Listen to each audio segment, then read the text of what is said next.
کسوف سورج گرہن کے لیے اور خسوف چاند گرہن کے لیے. یہ دونوں اللہ کی نشانیاں ہیں. یہ کوئی فن کا وقت نہیں ہوتا بلکہ اللہ کی طرف متوجہ ہونے کا وقت ہوتا ہے. سورج اور چاند اللہ کی دو نشانیوں میں سے ہیں. اللہ سورج کو گرہن اور چاند کو گرہن لگا کر اپنے بندوں کو قیامت کا دن یاد کراتا ہے کہ اس دن ان کی روشنی ختم ہو جائے گی. اس میں آپ دیکھیے کہ ہمارے یہاں بڑے توہمات ہیں یعنی چاند اور سورج گرہن کے ساتھ. شامت آتی ہے حاملہ خاتون کی کہ اس نے لیٹنا نہیں ہے اور اس کو چلتے ہی رہنا ہے ورنہ بچے کے منہ پہ داغ پڑ جائے گا اور اس قسم کی بہت سی باتیں. اس موقع پر نبی صلی اللہ علیہ وسلم کے بیٹے فوت ہوئے تھے تو لوگوں نے اس کو اس سے منسوب کر لیا کہ اس وجہ سے یہ گہن ہوا ہے کیونکہ ابراہیم کی وفات ہوئی ہے اس کے ساتھ ہی ہوا. تو آپ نے فرمایا اس کا کسی کی موت سے کوئی تعلق نہیں. یعنی یہ نہیں کہ کسی ملک کا سربراہ وہ مر جائے گا کیونکہ اس کے ہوتے ہوئے سورج گرہن یا چاند گرہن لگ گیا. اور چونکہ آپ نے اس کا حکم دیا تھا پڑھنے کے لیے لیکن پھر بھی نفلی نماز ہے, اگر کسی مجبوری سے انسان نہ پڑھ سکے تو کوئی بات نہیں. اس کے لیے اذان نہیں ہوتی لیکن اعلان ہوتا ہے ان الصلاۃ جامعۃ. اگر حرم میں کبھی آپ ہوں تو وہاں ان الصلاۃ جامعۃ کی آواز کے ساتھ نماز کے لیے بلاتے ہیں اور لمبی نماز پڑھاتے ہیں. اور اس میں حضرت عائشہ کہتی ہیں کہ سورج بے نور ہوا ایک بار آپ کی زندگی میں, آپ مسجد میں تشریف لے گئے, لوگوں نے آپ کے پیچھے صفیں بنائی اور پھر آپ نے تکبیر تحریمہ کہی. مرد اور عورتیں سبھی پڑھتے ہیں.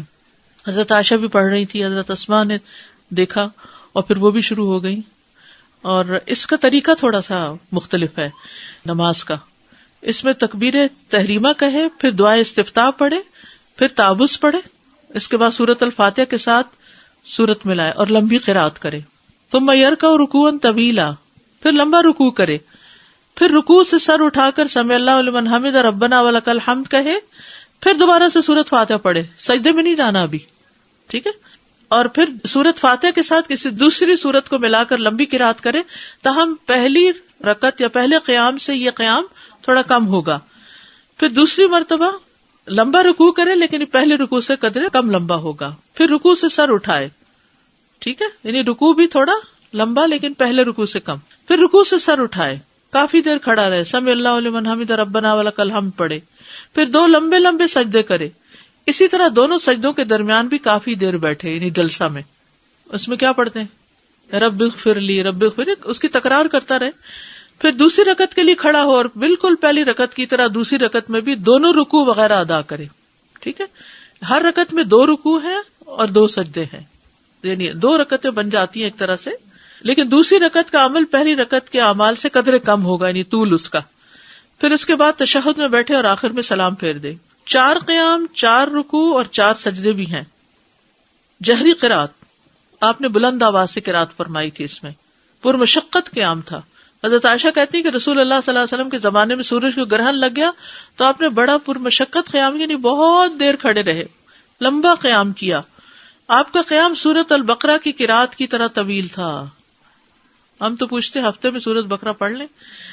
اسماء بنت ابی بکر سے روایت, انہوں نے کہا کہ ایک دن نبی صلی اللہ علیہ وسلم تیزی سے لپک کر گئے. کہا ان کی مراد اس دن سے تھی جس دن سورج گرہن لگا ہوا تھا.